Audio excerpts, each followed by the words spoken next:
상처와 지혜는 자연스러운 순환 과정의 일부로서 서로 긴밀히 연관되어 있다.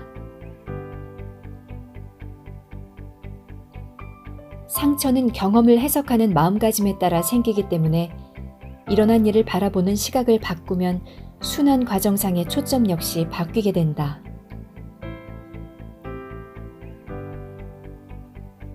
상처가 너무 깊어서 그것을 부정하고 싶거나 도망치거나 어떻게든 정면 대결을 피하고 싶을 때는 그 감정 안에 갇히기 쉽다. 하지만 어디에서 비롯된 상처이든 상처를 치유된 지혜의 형태로 변형시키는 힘이 우리 내부에 있다. 상처를 준 사건은 변하지 않았지만 고통을 대하는 마음가짐을 달리하면 힘을 얻을 수 있다.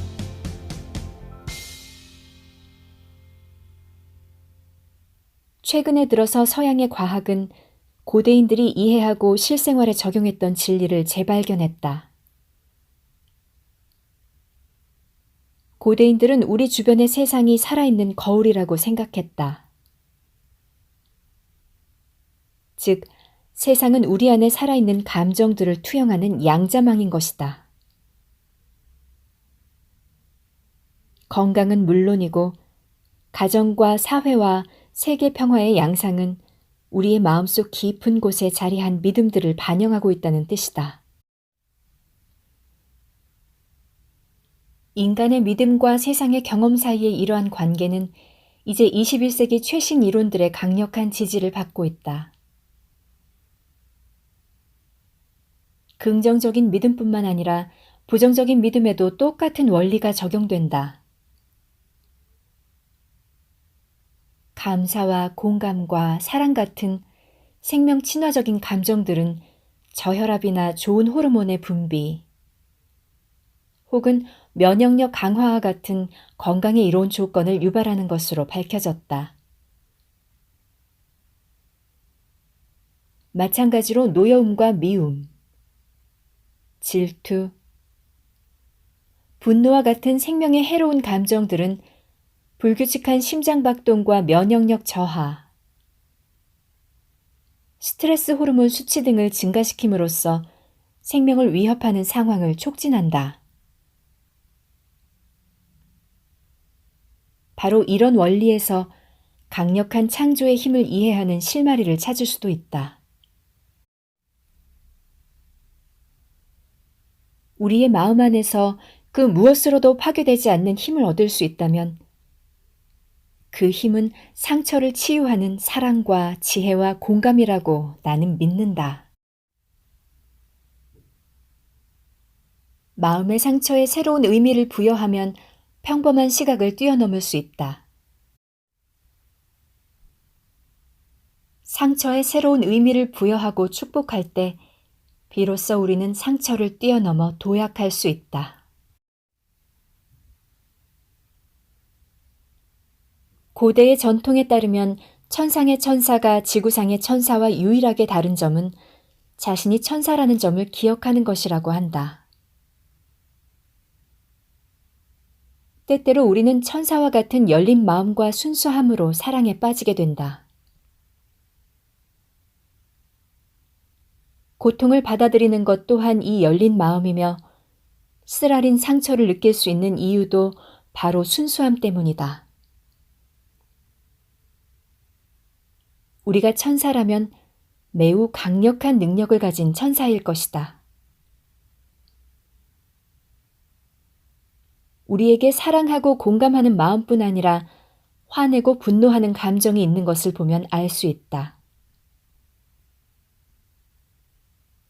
우리는 마음속 깊이 진한 감정을 느끼며 산다. 그래서 그 강렬한 감정을 느끼는 대상을 향해 긍정 에너지를 혹은 부정적인 에너지를 뿜어낼 수 있다.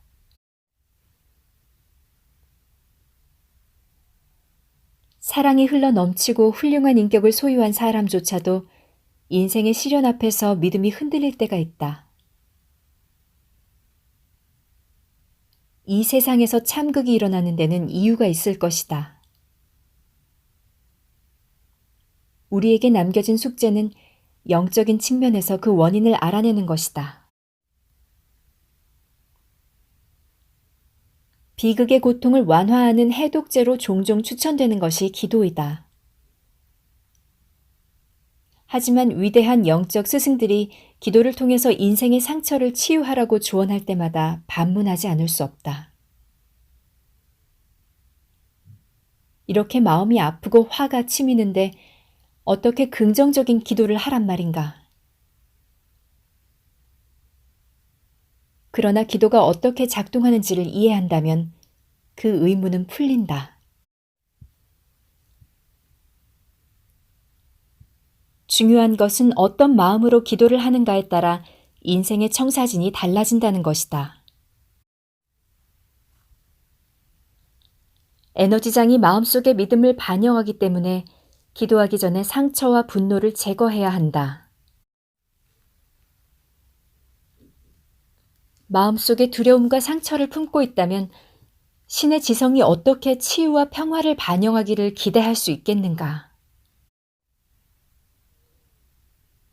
그렇다면 분노와 좌절, 질투, 상처라는 강력한 감정과 맞닥뜨렸을 때 긍정의 감정을 가지고 가장 강력한 효과를 지닌 기도를 올릴 수 있는 방법은 무엇일까?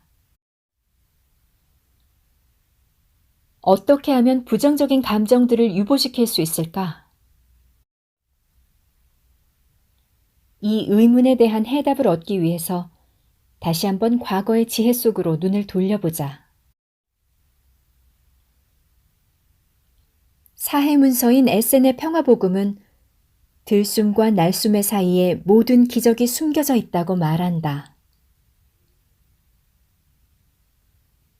이 들숨과 날숨 사이의 틈의 공간에서 비롯되는 힘이 존재한다는 사실은 의심할 여지가 없다. 다른 고대의 전통과 마찬가지로 에센의 복음서가 가장 으뜸으로 여기는 가르침은 그 틈의 공간을 이용해서 기도하는 자세를 가다듬는 법이다. 기도를 시작하기에 앞서 특히 어떻게 몸과 마음을 가다듬고 준비해야 하는지를 상세하게 설명하고 있다. 에세네의 가르침은 그 짧은 순간의 모든 판단과 두려움과 상처를 일시적으로 유보하라고 말한다. 중립적인 자세를 갖고 나면 상처받은 마음에서 흘러나오는 탁한 판단보다는 건강함과 명료함을 기도에 실을 수 있기 때문이다. 그럼으로써 신의 지성과의 성스러운 대화에 몰입하게 되고 기도는 최대한의 효과를 발휘하게 된다. 수피 시인 루미는 유창하고 단순한 어조로 자신과 함께 마음속의 중립지대로 가자고 우리를 초대한다. 그의 초대는 짧지만 실로 강력한 메시지를 내포한다.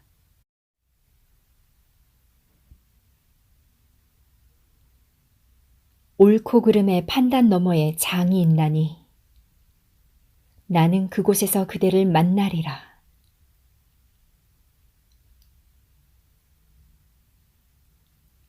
두렵고 위험천만해 보이는 세상 속에서 어떻게 그곳에 도달할 수 있을까? 그 지침은 분명하다. 시인 루미가 말한 옳고 그름을 초월한 장은 축복의 지혜 속에서 찾을 수 있다. 어떤 대상을 축복함으로써 그것을 승인한다는 의미의 일반적인 축복을 말하는 것이 아니다. 이런 형태의 축복은 행동이나 상황, 사건을 용서하지도 방해하지도 장려하지도 않는다. 좋고 나쁨을 가르는 가치 판단의 시각이 전혀 포함되어 있지 않으며 단지 사건이 일어났다는 사실만 인정할 뿐이다. 가치 판단을 배제하고 있는 그대로 인정하는 행위는 치유의 길로 들어서는 관문이 된다. 그 이유는 다음과 같다. 우리는 속상한 일을 겪게 되면 마음의 빗장을 채우고 상처를 외면하면서 자신의 감정을 무시하려는 경향이 있다. 우리가 상처를 대하는 일방적인 방식은 그렇다. 상처에서 비롯되는 감정을 차단하거나 마음속 깊은 곳에 꽁꽁 숨겨둠으로써 더 이상 상처를 받지 않으려고 한다. 하지만 상처받은 마음은 저절로 낫거나 없어지지 않는다. 어디에 놓아두든지 드러나기 마련이다. 예상하지 못한 때에 전혀 의도하지 않은 방식으로 표면 위로 떠오르게 된다. 과도하게 분노를 폭발하는 사람의 경우에 원인을 캐어보면 과거의 충격적인 사건에 속수무책으로 당했던 경험이 원인일 때가 많다. 그런 사람들은 가까운 사람이나 동료가 무심코 던진 말이 과거의 상처를 일깨워서 감정을 폭발하게 된다. 감정을 억압하는 것은 일종의 방어기제다. 방어기제를 작동하면 예민한 감성에 충격을 주는 즉각적인 고통에 직면하지 않고 살아갈 수 있다. 하지만 일단 마음속에서 생겨난 감정은 아무리 꽁꽁 숨겨도 앙금처럼 그대로 남아있다. 팀 로렌스는 상처를 인정하는 것이 불쾌하기는 해도 치유 과정에서 반드시 필요한 첫걸음이라고 여긴다. 그는 부당한 대우를 받았다는 느낌을 극복하는 데에는 감정의 카타르시스가 도움이 된다고 말한다. 상처를 위장하는 방어기제는 효과 만점일 때가 많기 때문에 아픈 경험을 극복하고 치유했다고 착각하기 쉽다. 무엇 때문에 상처를 받았는지 아예 잊어버렸다고 생각하기도 한다. 하지만 몸은 잊어버리지 않는다. 연구 결과에 의하면 인간의 DNA와 세포는 살아가면서 느끼는 감정과 직접적으로 소통한다고 한다. 신체는 각각의 감정에 대해 화학 반응을 일으킨다. DHEA 같은 생명 친화적인 호르몬이나 코티솔 같은 생명을 부정하는 호르몬을 분비함으로써 이른바 사랑의 화학 반응과 증오의 화학 반응이 일어나게 된다. 기뻐하고 감사하는 마음은 활기가 돌게 하고 한결 가벼운 기분을 유도하기 때문에 신체에 긍정적인 영향을 미치는 반면 분노와 공포는 정반대의 효과를 나타낸다는 것을 우리는 본능적으로 알고 있다. 전체론적인 관점을 견지하는 옛사람들의 전통은 신체 곳곳에 쌓인 분노와 상처, 죄책감이 해소되지 않을 때 암과 같은 질병으로 나타난다고 본다. 당장은 이런 주장을 과학적으로 증명할 수는 없겠지만 마음의 상처와 신체 장기의 손상 사이에는 분명히 관련성이 존재하며 심층적으로 연구할 가치가 있다. 이런 관점에서 볼 때 상처를 스스로 외면하면 장기적으로 부정적인 효과에 직면할 가능성이 크다. 무엇이든 마음에 상처를 주는 것이라면 그것을 새로운 경험으로 변환시킴으로써 혜택을 얻는 방법을 찾는 것이 좋다. 그러려면 우선 상처를 인정하고 그것을 자유롭게 놓아줘야 한다. 그러고 나서 축복의 행위라는 치유의 과정에 들어가야 한다. 축복이란 현재 마음을 괴롭히고 있거나 과거의 마음을 괴롭혔던 일에 대한 감정을 다시 정의하는 생각이나 느낌, 혹은 감정이라고 정의할 수 있다. 다른 말로 하면 축복은 상처받은 감정을 몸 안에 가두어 두기보다는 해방시키고 치유의 빛을 향해 마음의 문을 열어젖히는 윤활유라고 할 수 있다. 마음속에 윤활유를 바르기 위해서는 누가 고통을 받았고 어떤 이유로 고통을 받았으며 누가 그 결과를 목격했는지 상처받은 사건을 모든 측면에서 인정해야만 한다. 내 마음을 아프게 한 사람을 축복한다고 해서 내게 일어난 일이 하찮은 일이 아니라거나 다시 일어나도 좋다는 뜻은 절대 아니다. 여기서 말하는 축복은 잔혹한 행위나 학대를 용인하거나 변명하는 것이 아니다. 상처투성이의 추억에 그것을 용인한다는 도장을 찍는 것도 아니요. 그것을 다시 경험하겠다는 뜻도 아니다. 축복은 고통스러운 경험에서 우리 자신을 해방시키는 일이다. 어떤 일이 일어났던지 간에 그것이 일어났음을 인정하는 것이다. 일단 마음속에 일어난 감정을 인정하고 나면 상처는 몸 안에 정체되어 있지 않고 몸 안을 돌아다닌다. 축복은 루미가 말한 옳고 그름을 초월한 장에 도달하는 관문인 셈이며 그 틈의 공간으로 접속하는 열쇠이다. 마음의 상처를 유보함으로써 그것을 다른 감정으로 대체하는 것이다. 우리는 축복이라는 행위를 통해서 인생의 가장 쓰라린 상처와 해결하지 못한 감정을 해방시키는 힘을 갖게 된다. 축복을 하면 가슴 아픈 일이 일어난 근본적인 원인을 찾느라 쓰라린 상처를 헤집고 원인을 캐는 고통을 반복하지 않아도 된다. 물론 상처를 파헤치면서 원인을 깨닫는 힘든 과정을 모두 거치면 어느 정도 효과를 볼 수도 있겠지만 축복이라는 한 가지 행위만으로도 이미 마음 안에 있는 힘을 일깨워서 인생을 바꿀 수 있다. 그것도 순식간에.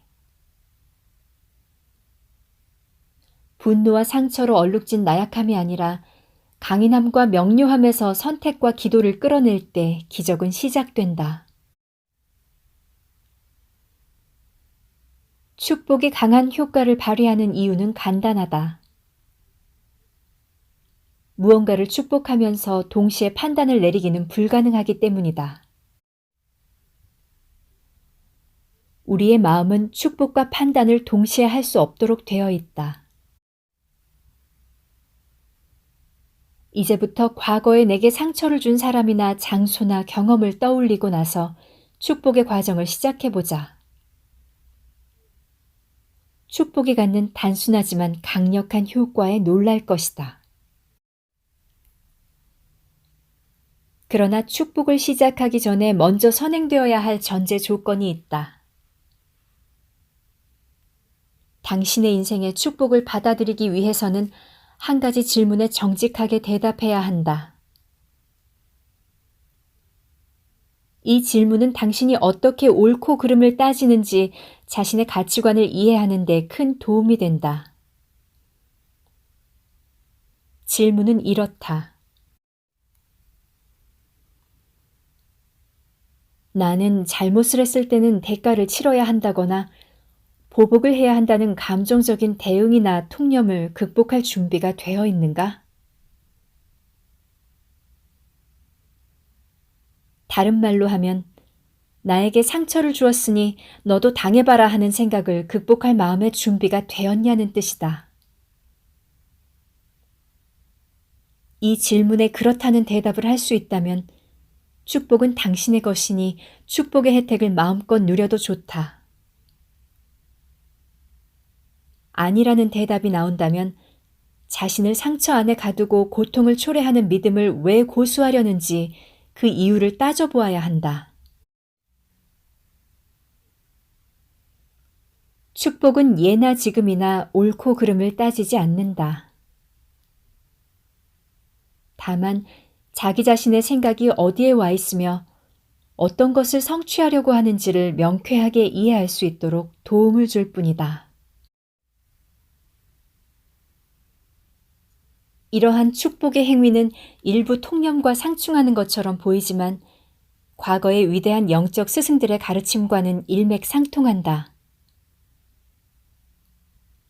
축복을 추천하는 이유는 축복이 가장 많은 사람들에게 가장 짧은 시간 안에 가장 강력한 치유의 효과를 발휘한다는 것을 알게 되었기 때문이다. 축복의 지혜를 담은 서양의 문서들은 왜곡되거나 완전히 삭제된 경우가 있었다. 하지만 20세기 중반에 발견된 성경 문서들에는 잃어버린 고대의 비결들이 잘 보존되어 있다. 흥미롭게도 나그 함마디 문서의 일부인 도마복음서처럼 가장 논란이 많은 문서들 중에는 판단을 유보하는 데서 나오는 힘을 잘 설명한 것들이 많다. 도마복음은 예수가 일생 동안 알고 지냈던 사람들에게 한 말을 기록한 외경으로서 삶과 죽음과 불멸에 대해 예수와 제자들이 나누었던 대화가 들어있다. 인간의 궁극적인 운명이 무엇이냐는 질문에 예수는 지속적이고 영원한 생명의 속성을 지닌 존재의 나무라고 부르며 그것에 대해 다음과 같이 말문을 연다. 나무와 친밀한 사람은 누구든 죽음을 경험하지 않으리라. 이때 가치 판단을 자제하는 것이 핵심이라 할 수 있다. 참된 지혜는 종종 우아한 향기를 풍기듯이 예수는 제자들에게 불멸의 왕국에 들어가기 위해서는 어떻게 해야 하는지 이야기하면서 중립을 이룬 마음을 이렇게 설명한다. 둘을 하나로 만들 때 안을 바깥처럼 바깥을 안처럼 만들 때 위를 아래처럼 만들 때 암수를 하나로 만들 때 너희는 왕국에 들어갈 수 있으리라.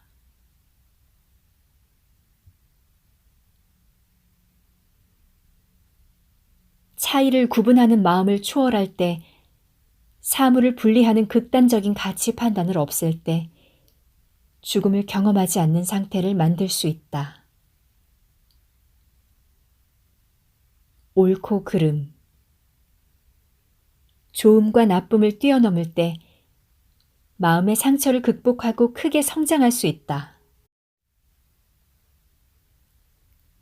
이러한 진리를 머리로 이해했다 하더라도 정작 에너지장인 신의 지성과 소통하고 창조하는 주역은 우리 마음 안의 감정이다. 예수는 스승이자 치료자로서 마음속의 지혜를 통해서 상처를 승화시키는 방법을 알려주고 있다. 다른 가르침들에 반해서 예수의 가르침은 지극히 명료하고 간결하다. 어쩌면 그는 다른 영적 사상을 배우며 제자로 지내던 시절에 이 깨달음을 얻었을지도 모른다. 현대인을 위해 번역한 도마복음서를 읽다 보면 예수의 가르침 중에서도 정수라 할 만한 내용들이 들어있다. 성경은 우리에게 축복을 하라고 말하면서도 과연 어떻게 축복을 하고 왜 축복이 효과가 있는지는 별로 밝히고 있지 않다. 하지만 예수가 현세와 다음 세상을 살아가는데 가장 바람직한 마음가짐을 제자들에게 설명하는 대목에서 그 실마리를 찾을 수 있다. 너희를 저주하는 자를 축복하고 너희를 모욕하는 자를 위하여 기도하라.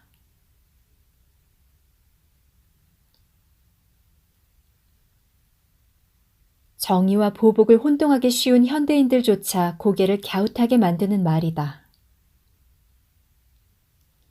하물며 2000년 전에 이런 식의 사고방식이 얼마나 괴상하게 들렸을지는 짐작이 가고도 남는다.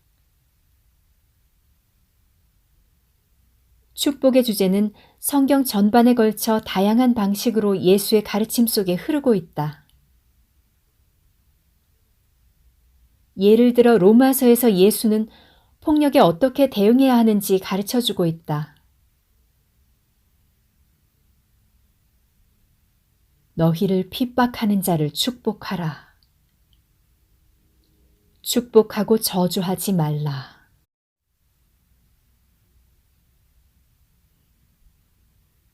축복에 대한 예수의 가르침은 대개 폭언이나 폭력 같은 개인 간의 공격을 말하고 있지만 개념을 확장해서 다른 사람이 상처를 받는 것을 목격하면서 느끼는 고통에도 축복을 적용할 수 있다. 이런 의문이 들지도 모르겠다. 왜 나를 아프게 하는 것을 축복해야 하지? 당연한 질문이다. 나도 오래전에 축복의 힘을 발견했을 때 똑같은 의문이 들었다. 해답은 의외로 명쾌하다. 상처를 대면했을 때 택할 수 있는 길은 두 가지다. 상처가 골마서 소중한 것들을 서서히 하나씩 빼앗겨버리고 자신을 파괴할 때까지 상처를 덮어버리든가, 상처를 인정하고 건강하고 활기찬 삶으로 나아가는 치유의 길을 가든가.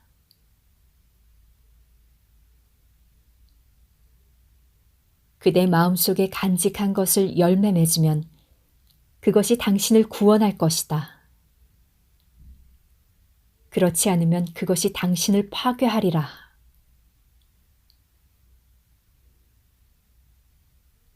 나는 도마복음서의 이 내용이 두 번째 길과 상통한다고 믿는다. 이 길을 걸어갈 때 겪는 역경과 나중에 얻는 보람은 성 프란체스코의 말에 가장 잘 요약되어 있다. 그는 자신의 일생에 대해 다음과 같이 말했다. 아름다운 것들 안에서 하느님을 사랑하기는 쉬웠다. 하지만 모든 것 안에서 하느님을 받아들여야 한다는 깨달음을 얻었다.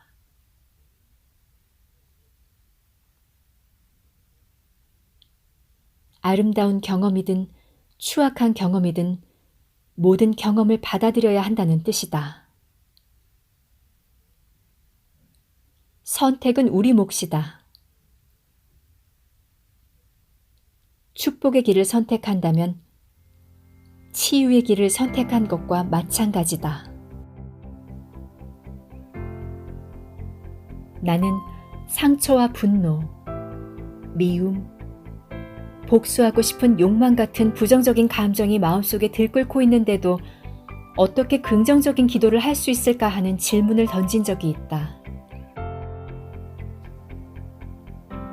고대인의 지혜에 따르면 마음과 몸과 영혼이 하나로 합쳐진 총체적인 존재로서 성스러운 소통의 장으로 들어가서 신의 지성과 대화를 나눌 때 기도는 가장 강력한 힘을 발휘한다. 북아메리카 인디언들처럼 훌륭한 장소라고 일컬은 곳으로 들어가서 상처를 치유하기 위한 기도를 올리는 것이 무엇보다 중요하다. 축복은 나약하고 불확실한 곳이 아닌 강하고 명료한 기도의 장소로 우리를 안내하는 신의 선물이다.